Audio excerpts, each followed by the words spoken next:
Hello, this is Riska from Hardcore Alpha. I thought I'd give a quick update on the latest team that I've been using to try and defeat the Flavor of the Month composition. The team that's really been causing a lot of problems recently is Shade, Hopper, and then any sort of variation of the other Flavor of the Month characters. We've been seeing a lot of Zoms, a lot of Solaris, and some Grognogs as well.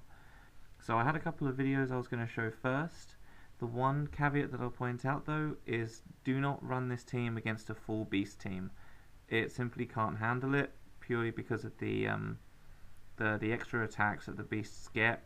It will destroy your Zom before you're able to do anything. The key to this is in pushing the shadow characters into attacking your Echo early on, so you're mitigating a lot of the damage that's going to be coming out of them, followed by the fact that Zom will just continue to heal himself up and create new minions. It's a great counter against Solaris because while she can resurrect, she can't resurrect anything which doesn't exist anymore. So Zom's ability to eat brains means that you're never really going to be fighting outnumbered. You should have the number superiority. In this first clip we can see here I was even able to get a resurrection from Solaris to bring back Grognog, but it still wasn't enough to win the fight. For your sake and my sanity, I've clipped the end of these because the way people are running Hopper right now is to go full damage reduction, and you really can't hit or kill the guy for about 10 minutes, but I can promise you that by the end of the clips the guy is definitely dead. So the most important thing in these fights is to make sure that you use Zom's brain eating ability to either kill off Solaris or to kill off Shade. If Shade is able to get off a Spirit Link and then resurrect someone, the worst case I had with a bit of bad luck was he actually resurrected my own Zom. You're never going to win that fight and you're better off retreating. Apart from that, you should win 95% of these battles. One thing that you probably noticed early on in the battle was that we used Kronos to be able to remove the buff from those shadow characters, and we also got rid of that first feather. That's important for two different reasons. The first one is if we don't remove that debuff from Shade, we're not going to be doing as much damage. It's about the same as giving him an extra planning rune, which is never going to go well for our attack. Removing that allows us to open up with Furno's Breath, which will at least put the debuff onto Shade, so that you've got a good chance of debuffing him even if he does get a Spirit Link off. The one thing that can cause problems is that Solaris is immune to Furno's Shadow Breath, so unless you get a little bit lucky with Kronos, you're not going to be able to take it out. As you can see from where we just played there, fillet minions is something that you have to be very tactical with when you're doing this battle. Rarely use that if Zom is the only character left, because if the Hopper gets a lucky hit onto him, you can say it takes a long time to take that Hopper down, then you could end up losing the battle from a position of strength. This second battle that I have here for you, granted is against a level 69, but he had over 25k power, and the level disparity didn't really make a huge difference. The key to this is that because of Kai, and the reason I included this clip is that Kai has meant that my Kronos hasn't done as much damage with his breath attack, and they got a lucky kill off onto my Furno. So I was really fighting this from behind from the start. But again, we were able to get that energize off, and Lord Zom was able to do a little bit of damage, even though Shade does get his Spirit Link off, that we were able to see it out using all of those minions. The important thing about the minions is that they retain the runes that the previous characters had. So for example, you're going to see that the minions here do a lot of damage.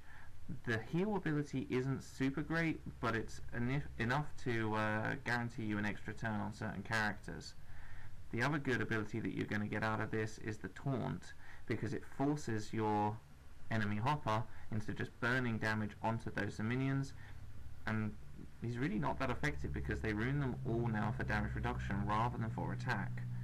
In this battle we're able to wait out the buff that Kai puts onto each of them to do return revenge damage, and we just sit and wait, kill off Kai, kill off Shade when that debuff goes, and quite easily we can kill off that Pontifex reincarnated. So looking at the runes and how I built these characters, it's probably unsurprising that most of them are high defense characters. I got my Zom's epic level up to 10. I'm still working on getting that maxed out, so don't worry if yours isn't. He's still going to get a lot of buffs from it. If yours is only 3 or 4, I do recommend getting it at least to 6 or 7, because otherwise he simply isn't going to have the plus defense in order to be able to stop them. As you can see, running through these runes very quickly, it's all plus defense and plus damage reduction. I did slap that lovely superior vampiric rune that we got from our most recent guild games onto him, and we'll be able to have a quick look at his full statistics in just a second. The key here again though is that he should be very defense heavy and very max health heavy as well. The next character that we're going to have a quick look at is Kronos. Now Kronos you can build in a couple of different ways. I wanted to have some sort of powerhouse, particularly because I have him go before Phono, so he is still debuffed. So Koros is going to have the more aggressive runes. You can build him with damage reduction in mind if you would prefer, but I found quite a lot of success with just going a bit of damage. So you can see he sits at about 5k power, so he's not the highest. He does have a lot of tactic runes, so he keeps his high damage reduction whilst keeping crit. He's there to debuff that purple buff from the Shade and from the Hopper, because if we can't get those off, then we're going to have a very difficult time in killing those guys. I found a great rune which had plus 10% damage in PvP for him as well, and I found that to be enormously beneficial. The third hero that we're going to have a look at is Echo. I managed to get my Echo epic up to level 9. Again, it's just giving him health and defense. The procs from it is pretty helpful, but it's not mandatory. I liked giving him electric skin just because he does extra damage on shock and it gives you that extra chance for that to proc. Other than that, it's health and defense and damage reduction again. I find a healthy balance in all of them really does help out, and if you can get better runes than I had, you can stop him from taking almost any damage at all, even in the second and third round. What's important for Echo is that he can't die in the first round, so he will always be there to give you that energize and let Zom do some real damage. My Phono is my 4th hero. He's still only 4 stars, but he's powerful enough. He's got a lot of damage on him as well. Again, you probably want to switch that out to be damage reduction, at least in part, but his aerial superiority means that the fast casters aren't going to be doing much damage at all, and he also has the ability to heal from any fire attacks, and he's immune to burn. Very important when you're fighting against characters like Koros, because it just means that he's going to be able to live through that.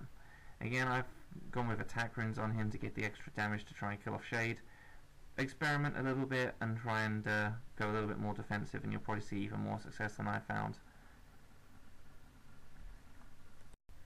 The final addition to the team is an optional exchange for Echo. If you're fighting against a team that maybe includes an Aria or a Shadow Blade, and you don't think that you're going to need the Echo, I like to throw in High King Valken. The whole reason for this is that his abilities cannot be dodged, so you're going to deal with those annoying Shadow Blades, and you're going to deal with the really annoying Hoppers, and he's just going to give you a freeze. So you can burn them, freeze them, and then they're likely just going to die at the end of that turn anyway. Combine that with Zom, and you really do have a very powerful character. You may get unlucky if you run him, and they manage to kill him off quite easily. That's just kind of the risk that you will run with this. That's why I generally use Echo, but don't be afraid to throw in Valken there as well. That's the end of my video. I hope you found it entertaining and instructional. If you have any questions, please ask me online.